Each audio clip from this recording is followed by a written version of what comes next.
Adam Smith is very often described as the father of the free market, the assumption being that he was in favour of the free market system.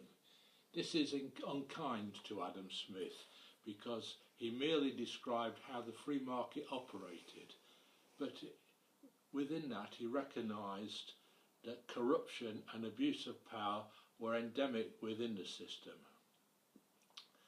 Nowadays it seems that we are more cynical than Adam Smith because we just accept the free market and we just accept corruption and abuse of power as being part of the free market.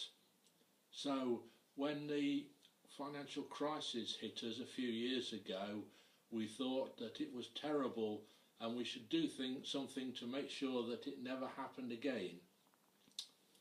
Now, a few years later, we're recovering, at least most of the world is recovering from the financial crisis and the economic recession that followed it, but we have done nothing about the problems which caused the collapse.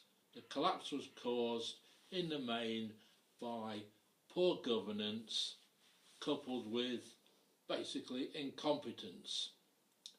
We have done nothing to prevent this happening again. We've failed to address the problems of governance and have done nothing to address these, so inevitably a future financial crisis awaits us. This is not a sustainable situation. There is a problem with governance, there is a problem with managing governance because we're in a global situation where we have local governance, we have governance of organisations, but we don't really have governance of markets which are increasingly international.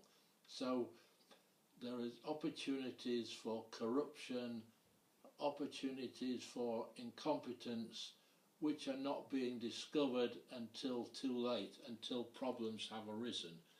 A sustainable situation requires an economic system which is sustainable, and a sustainable economic system needs good governance.